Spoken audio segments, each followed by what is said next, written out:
Hi friends, high protein కలిగి ఎంతో టేస్టీగా ఉండే శనగల పలావ్ ఈజీ ప్రాసెస్లో ఎలా చేయాలో చూద్దాం.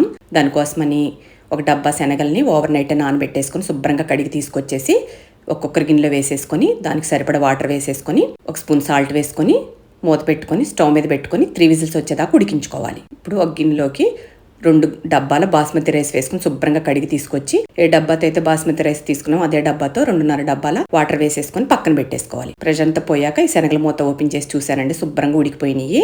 ఇప్పుడు వీటిని స్ట్రెయిన్ చేసేసుకొని పక్కన పెట్టేసుకొని ఇప్పుడు కుక్కర్ గిన్నె స్టవ్ మీద పెట్టేసుకొని 1.5 స్పూన్ నెయ్యి, 1 స్పూన్ ఆయిల్ వేసుకొని దాల్చిన చెక్క, యాలక్కాయలు, లవంగాలు, బిర్యానీ ఆకు, స్టార్ పువ్వు, మరాఠీ మొగ్గ, బ్లాక్ స్టోన్ ఫ్లవర్, షాజీరా వేసుకొని కొద్దిగా వేగనివ్వాలి. ఇప్పుడు ఇందులో చీలికలుగా కట్ చేసుకున్న ఆనియన్స్, అలాగే 3 చిల్లీస్ కూడా ఈ విధంగా కట్ చేసుకుని వేసుకోవాలి. 2 స్పూన్ల అల్లం వెల్లుల్లి పేస్ట్ కూడా వేసుకొని పచ్చివాసన పోయేదాకా వేగాక ఇప్పుడు ఇందులో పెద్దగా కట్ చేసుకున్న టమాటా ముక్కలు 2 టమాటాలను ఈ విధంగా కట్ చేసుకొని వేసుకోవాలి. కొద్ది కొత్తిమీర కూడా వేసుకొని వేగనివ్వాలి.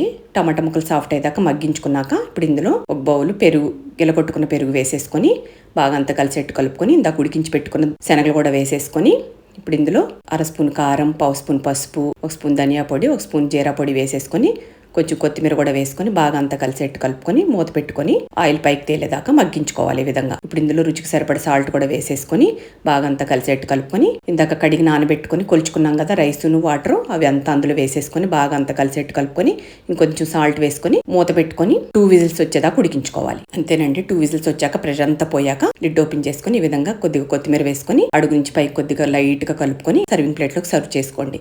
ఎంతో పొడి పొడిలాడుతూ సూపర్ టేస్టీగా ఉండే హై ప్రోటీన్ కలిగిన శనగల పలావ్ రెడీ అయిపోయిందండి. ఇది అందరూ ఇష్టంగా తింటారు. ఖచ్చితంగా ట్రై చేయండి.